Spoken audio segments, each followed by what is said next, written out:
Gloire à Dieu. Nous bénissons le Seigneur pour ces moments merveilleux dans sa présence. Nous voulons élever la voix et prier ensemble. Prions. Papa, nous te bénissons pour cette heure merveilleuse. Merci pour ta présence. Merci pour ta grâce dans notre vie. Et merci pour tes projets pour chacun de nous. Et comme nous étudions ta parole, nous prions qu'elle soit profitable à chacun de nous. Gloire, honneur te soit rendu, Seigneur. Nous te bénissons, Père, pour la réponse. Au nom de Jésus, nous avons prié. Amen. Amen. Nous sommes très heureux de savoir que vous êtes à l'écoute. Et nous voulons, en ce jour, considérer le message suivant: la délivrance de la haine, une puissance destructrice. Oui, la délivrance de la haine, c'est une puissance qui détruit. Quand nous lisons dans la parole de Dieu, nous comprenons aisément ce que c'est que la haine dans le cœur de l'homme. Regardons 1 Jean chapitre 2, nous lisons le verset 11. La Bible dit ceci: mais celui qui est son frère est dans les ténèbres, il marche dans les ténèbres et il ne sait où il va parce que les ténèbres ont aveuglé ses yeux. Vous comprenez là? Celui qui est son frère est dans les ténèbres. Et celui qui est dans les ténèbres ne peut savoir où il va. Voilà comment où conduit la haine dans la vie des hommes. Nous savons souvent que les gens apportent des raisons. Oui, il m'a maltraité, il était cruel envers moi. Et nous avançons des raisons pour haïr, des raisons pour maltraiter, des raisons pour accuser, violenter, et même des raisons pour chasser. Et certains même peuvent arriver à ôter la vie de leurs semblables à cause de la haine dans leur cœur. Mais voyez, est-ce que ces raisons peuvent être fondées quand nous lisons la parole de Dieu? Non, certainement. Ce qui nous amène à considérer ce message sous 3 points. Premièrement, nous verrons le pouvoir destructeur de la haine. Le pouvoir destructeur de la haine. Deuxièmement, nous allons voir le pardon, la condition pour la réconciliation et la paix. Le pardon. Sans le pardon, il n'y a pas de réconciliation. Sans le pardon, on ne parle pas de paix. Et troisièmement, nous verrons la puissance de guérison après, oui, le pardon. Quand le pardon vient, il y a la possibilité de la guérison. Premier point, le pouvoir destructeur de la haine. Alors, nous venons de lire 1 Jean chapitre 2. Allons dans 1 Jean chapitre 3 et le verset 15 pour voir encore une autre façon de qualifier la haine dans la vie des hommes. Il dit là-bas: quiconque est son frère est un meurtrier. Et vous savez qu'aucun meurtrier n'a la vie éternelle demeurant en lui. Alors maintenant, la définition de la haine est encore plus sévère. Il dit: celui qui est son frère est un meurtrier. Et vous savez qu'aucun meurtrier n'a la vie éternelle demeurant en lui. Alors, dans ce verset, illustre la capacité de la haine de causer des désastres dans le monde. Oui, la haine est la source de tous les problèmes des hommes. Les querelles, les guerres, les divorces ont pour source la haine. Et c'est cette haine-là qui amène ce monde en ébullition. Ça commence par des paroles, ça commence par des gestes. Et le cœur enregistre et commence maintenant à s'enfler. Le volcan se forme et la réplique ne peut tarder. Voilà ce que la haine fait dans la vie de l'homme. Mais quand nous regardons la vie dans le monde, aucun homme ne veut subir l'injustice, personne ne veut être offensé, personne ne veut être abusé, personne ne veut être maltraité ou être trompé. Ça, c'est comment on appelle les privilèges. Les gens disent non, je ne veux pas, je ne peux pas.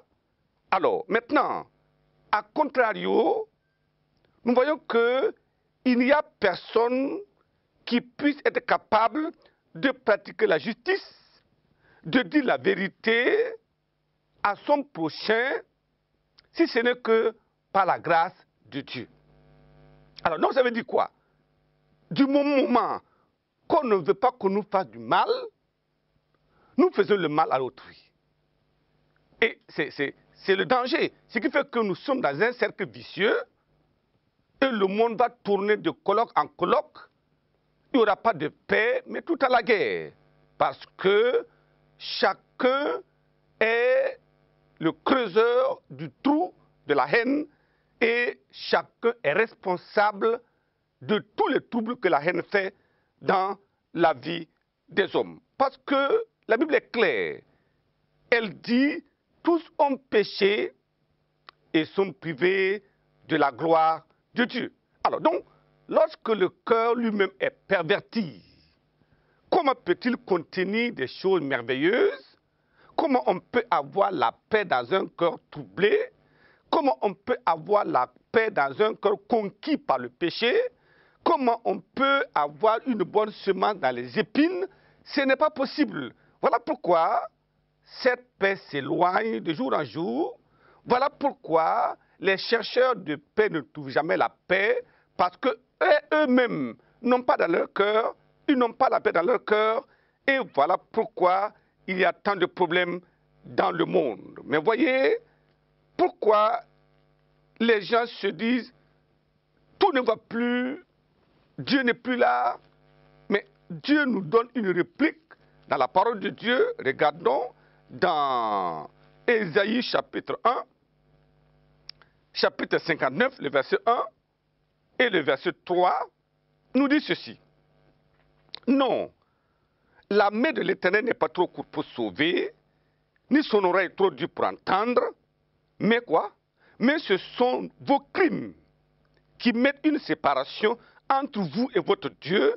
Ce sont vos péchés qui vous cachent sa face et l'empêchent de vous écouter. Voyez?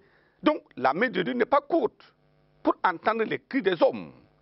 Mais il dit, c'est parce que les péchés des hommes empêchent Dieu de tendre sa main, empêchent Dieu de voir et de regarder. Et voilà pourquoi le monde est ainsi dans les troubles. Et c'est comme cela que ces choses se passent. Quand nous lisons encore ce chapitre-là au verset 14, qu'est-ce que la Bible dit là-bas? La Bible dit, et la délivrance s'est retirée, et le salut se tient éloigné, car la vérité trébuche sur la place publique, et la droiture ne peut approcher. La vérité a disparu, et celui qui s'éloigne du mal est dépouillé. Alors donc vous voyez que la haine va se multiplier dans les cœurs et ces dégâts vont se multiplier dans le monde.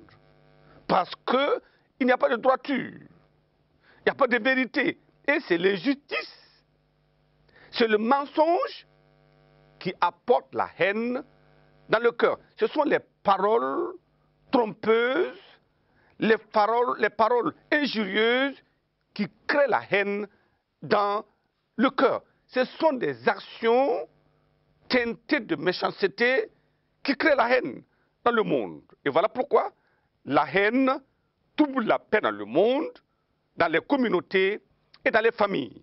Alors, si la haine vous pousse à chasser votre femme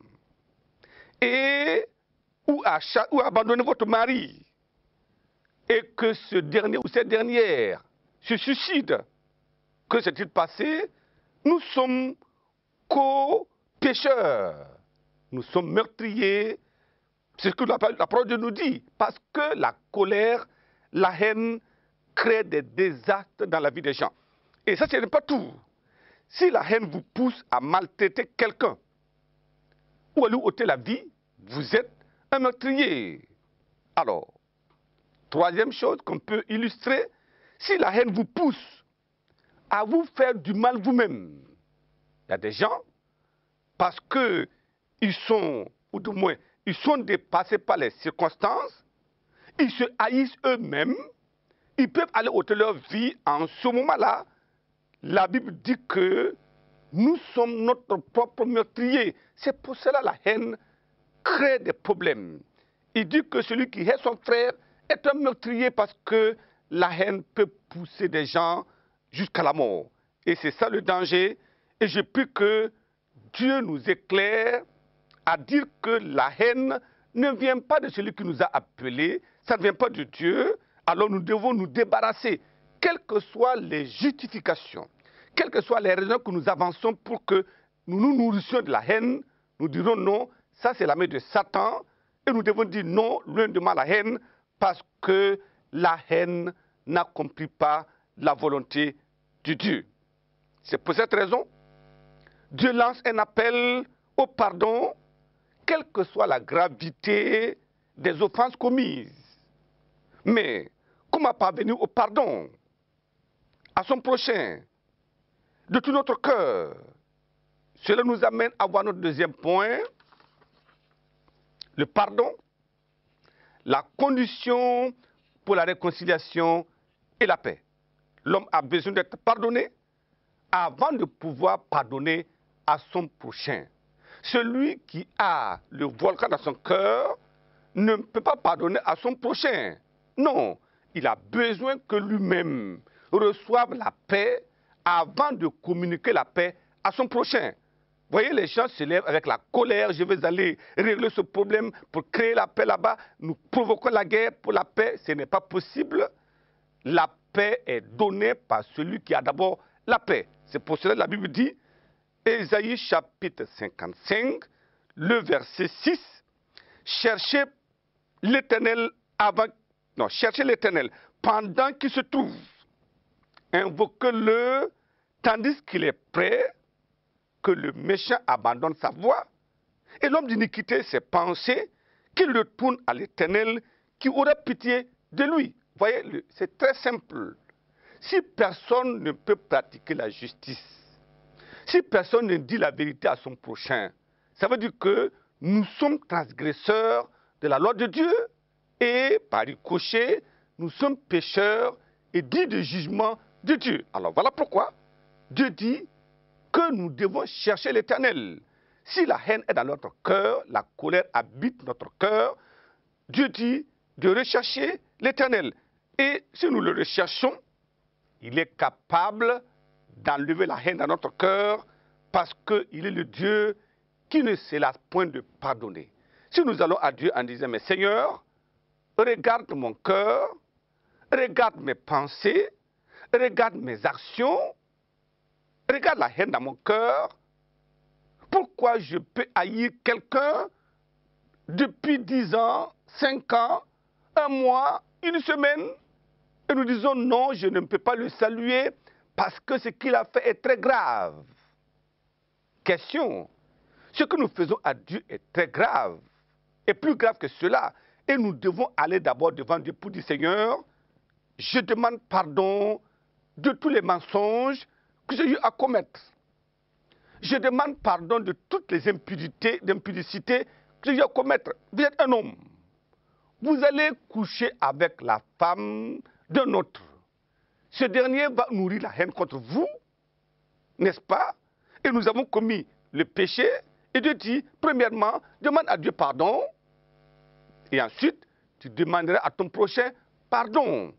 Parce que, ayant la paix dans notre cœur, nous avons la sérénité et l'accompagnement de Dieu pour rechercher la paix. C'est très très important parce que les pensées de Dieu ne sont pas nos pensées, nous dit la parole de Dieu. Et voilà pourquoi nous devons comprendre cela.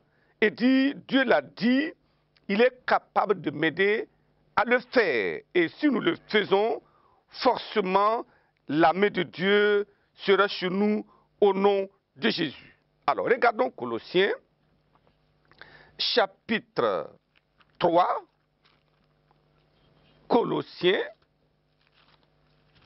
chapitre 3, le verset 13.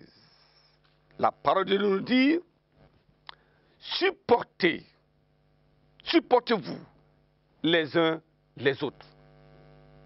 Et si l'un a sujet à se plaindre de l'autre, pardonnez-vous réciproquement, de même que Christ vous a pardonné, pardonnez aussi. Gloire à Dieu. Voyez, très très important, il dit, supportez-vous les uns les autres. Ça veut dire quoi? Tant que nous serons ensemble, il y aura des raisons de haïr. Il y aura des raisons de manifester la colère. Mais Dieu dit non. Supportez-vous. Vous n'êtes pas les mêmes personnes. Vous n'êtes pas venus de la même tribu. Vous n'avez pas le même cœur. Vous n'avez pas la même expérience. Vous n'avez pas le même passé, ni la même compréhension des choses. L'un peut vouloir faire le bien, mais en fait, ça provoque la colère de l'autre côté. Il dit, supportez-vous. Dans le foyer, supportez-vous. Dans la communauté, supportez-vous. Dans le pays, supportez-vous les uns les autres. Et il dit que nous devons nous pardonner. Et si quelqu'un, l'un, a un sujet de se plaindre de l'autre, il dit, pardonnez-vous réciproquement. Si ton prochain vient te dire, ah, je demande pardon, il faut pardonner. Si ton prochain t'a causé des dommages dans ta vie, tu dis, bon, je pardonne, ça c'est normal, ça c'est le cœur de Jésus. Il dit, de même que Christ vous a pardonné, pardonnez-vous aussi. La question, est-ce que nous avons reçu le pardon de Dieu? Si nous avons vu que tout le jugement de Dieu devait tomber sur nous et le pardon de Jésus l'a enlevé, nous serons prêts pour dire, mon frère, ma soeur là-bas, mon ami, ce que tu as fait là c'est grave, mais je te pardonne parce que nous avons reçu la paix de Dieu. Je prie que cela soit une réalité dans notre vie au nom de Jésus. Troisième point maintenant, nous parlons de la puissance de guérison après le pardon. Voyez, des gens vont courir à l'église, aller voir les meilleurs prieurs du monde en disant, priez pour moi, et la maladie est toujours là. Oui, la maladie est là parce que la racine de la maladie n'a pas été ôtée. Tant que vous serez en colère, tant que vous aurez la haine dans votre vie, n'attendez rien de la guérison de Dieu. Parce que le Seigneur dit, première chose, c'est le pardon. Regardons dans Jacques, chapitre 5, lisons du verset 15. Jacques, chapitre 5, verset 15. Quelqu'un parmi vous est-il malade? Qu'il appelle les anciens de l'Église et que les anciens prient pour lui. Vous voyez, il doit demander qu'on prie pour lui. En ce moment-là, Dieu est prêt à enlever la maladie. Il dit la prière de la foi sauvera le malade. Et le Seigneur le relèvera. S'il a commis des péchés, il lui sera pardonné. Gloire à Dieu. Voyez ça? La prière de la foi sauvera le malade. Et le Seigneur le relèvera. Et s'il a commis des péchés, il lui sera pardonné. Gloire à Dieu. Mais ce n'est pas tout. Il dit au verset 16, confessez donc vos péchés. Vous voyez la conclusion où nous devons y arriver. Il dit, confessez donc vos péchés les uns les autres et priez les uns pour les autres afin que vous soyez guéris. La prière fervente du juste a une grande efficace. Gloire à Dieu. Vous voyez, c'est clair. À cause de cela, confessez vos péchés les uns les autres. Qu'est-ce qui est compliqué? Il t'a fait du tort. Et comme tu sais que tu ne veux pas perdre ton salut parce que en amenant la haine dans ton cœur, tu te crées des problèmes parce que au lieu de marcher dans la lumière, comme nous l'avons vu au premier verset, vous marchez dans les ténèbres. Et celui qui marche dans les ténèbres ne sait où il va. Si nous marchons dans ce monde et nous ne savons pas où nous allons vers le ciel, alors nous avons tout perdu. À cause de cela, nous disons, ce que tu m'as fait, ça peut être grave, mais j'ai fait plus grave que cela à Christ, il m'a pardonné. J'ai transgressé la loi de Dieu, il m'a pardonné. J'ai foulé aux pieds le sang de l'alliance, il m'a pardonné.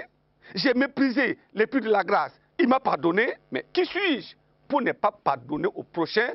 Alors si nous comprenons ceci, rien n'est aussi grand, aussi grave que nous ne pouvons pas pardonner. Il dit, pardonnez-vous, confessez vos péchés les uns des autres, afin que vous soyez pardonnés. Et si nous sommes pardonnés maintenant, alors on peut prier les uns pour les autres. Et alors la puissance de Dieu apportera la paix et apportera la guérison de notre âme, la guérison du cœur, et cela va amener la vie dans notre corps. C'est tellement important, et parce que le péché va bloquer. Le péché bloque toujours alors l'intervention de Dieu. Et voilà pourquoi, avant de nous approcher de Dieu pour quoi que ce soit, nous devons nous assurer que nos péchés sont effacés. Et quand c'est fait, alors nous pouvons aisément et très facilement aller vers Dieu et Dieu interviendra au nom de Jésus. Alléluia. C'est tellement important. Regardons dans Marc chapitre 2. Marc chapitre 2, nous lisons du verset 1. Il dit quelques jours après, Jésus revint à Capernaum. On apprit qu'il était à la maison. Et il s'assembla un si grand nombre de personnes que l'espace devant la porte ne pouvait plus les contenir. Et il leur annonçait la parole. Des gens vinrent à lui amenant un paralytique porté par 4 hommes. Comme il ne pouvait l'aborder à cause de la foule, il découvrit le toit de la maison où ils étaient. Et il descendit par cette ouverture le lit sur lequel le malade était couché. Gloire à Dieu. Première parole du Seigneur, quand il a vu ça, qu'est-ce qu'il a dit? Jésus, voyant leur foi. Dites au paralytique, mon enfant, tes péchés te sont pardonnés. Gloire à Dieu. Voyez, ça c'est la maladie, la pire maladie que l'on peut connaître. Il dit, mon enfant, tes péchés te sont pardonnés. C'est vrai, ils ont la foi, ils attendent la guérison, mais il y a un blocage. Il dit, tes péchés te sont pardonnés. Et quand il a dit ça, après il dit au verset 9, lequel est plus aisé de dire au paralytique, tes péchés sont pardonnés, ou de dire, lève-toi, prends ton lit et marche. Et afin que vous sachiez que le Fils de l'homme a sur la terre le pouvoir de pardonner les péchés, je t'ordonne, dit-il au paralytique, lève-toi, prends ton lit et va dans ta maison. Et à l'instant, il se leva, prit son lit et sortit en présence de tout le monde, de sorte qu'ils étaient tous dans l'étonnement et glorifiaient Dieu, disant, nous n'avons jamais vu rien de pareil. Gloire à Dieu. Voilà pourquoi nous voulons comprendre que nous avons besoin, premièrement, de connaître que la haine a un pouvoir destructif. Ça, c'est destructeur. La haine, une puissance destructrice. Et le pardon, c'est la condition pour la réconciliation et la paix. Et enfin, la puissance de la guérison viendra après le pardon. Alors, baissons la tête et prions afin que notre haine ne nous amène pas à offenser Dieu et à demeurer dans la transgression pour être jugés au dernier jour, mais que la compréhension nous amène à pardonner et déclencher un processus de guérison, de délivrance, de paix et de bonheur dans notre foyer, dans notre vie personnelle et dans la communauté. Baissons la tête pour la prière. Papa, merci pour ta grande bonté et ta grande miséricorde. Merci pour les téléspectateurs, les auditeurs qui entendent ce message et qui prennent la décision de régler le problème de la haine dans leur vie. La haine a mené beaucoup de destruction. Voyons dans la Bible, la haine a détruit beaucoup de choses dans la famille de David, le grand roi d'Israël.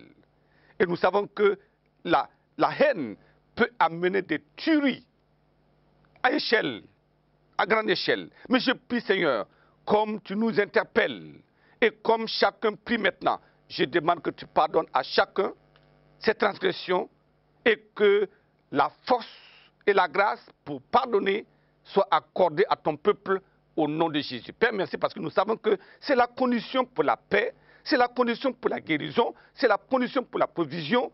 Seigneur, je prie que cela soit la préoccupation de chacun et que nous pardonnons, nous devenons des enfants véritables de Dieu, héritiers du ciel. Qu'il en soit ainsi au nom de Jésus. Père, merci pour la réponse.